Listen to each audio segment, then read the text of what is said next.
Alam niyo ba na si Luka Doncic ay naglalaro na ng profesional na basketball laban sa mga veteranong manlalaro? Sa edad na 16 pa lamang, alam niyo ba na si Luka ay isa sa pinakabatang manlalaro na nanalo ng EuroLeague MVP at Final Four? MVP sa iisang season?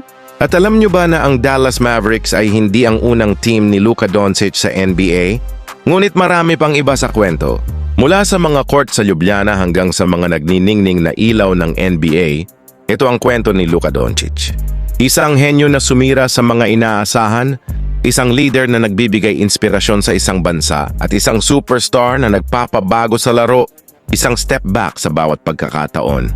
Ang lahat ay nagsimula sa Slovenia, kung saan ang pagmamahal ni Luka sa basketball ay nag-alab dahil sa kanyang ama, si Sasha Doncic, na isa ring profesional na manlalaro. Ayon sa kanyang ama na si Luka ay laging nasa paligid ng laro. Nabuhay at huminga siya ng basketball mula nang siya'y matutong maglakad. Nakikita niya ang kislap, ang passion. Mayroon siyang kakaibang katangian. Sa edad na 13, ang talento ni Luka ay hindi maitatanggi. Sumali siya sa youth system ng Real Madrid, isang hakbang na magdadala sa kanya sa European stage. Iba si Luka. Sa edad na 16, naglaro siya ng may maturity at pag-unawa sa laro na bihira mong makita. Hindi lang siya isang batang-bata, isa siyang leader. Nang ibabaw si Luka sa EuroLeague, na pinangunahan ng Real Madrid sa mga kampyonato at nakakuha ng mga parangal na MVP. Handa na siya para sa susunod na hamon. Tinawag siya ng NBA noong 2018. Kinuha ng Atlanta, ngunit agad na ipinagpalit sa Dallas. Si Luka ngayon ay isang Maverick. Ginulat ni Luka ang liga na nakakuha ng Rookie of the Year at pinasigla ang mga tagahanga sa kanyang natatanging estilo ng paglalaro.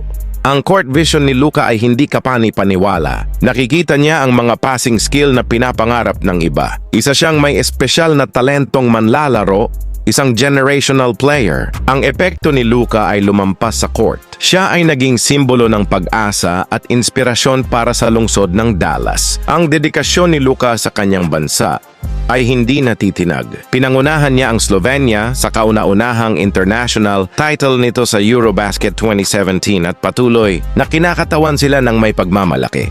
Si Luka ay isang tunay na leader. Nagdadala siya ng napakaraming enerhiya at passion sa team. Ipinagmamalaki naming kinakatawan niya ang Slovenia. Noong Pebrero 2025, isang malaking trade ang nagpadala kay Luka sa Los Angeles Lakers na nagpasimula ng isang bagong panahon para sa makasaysayang franchise. At ayon kay Lakers coach JJ Redick, ang pagdating ni Luka ay isang game changer.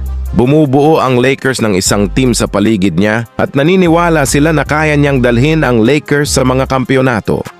Sa labas ng court, si Luka ay nananatiling grounded na gumugugol ng oras kasama ang pamilya at mga kaibigan sa kanyang farm sa Slovenia. Hindi nagbago si Luka. Siya pa rin ang parehong humble, down-to-earth na taong kinikilala ng kanyang kapwa Slovenian.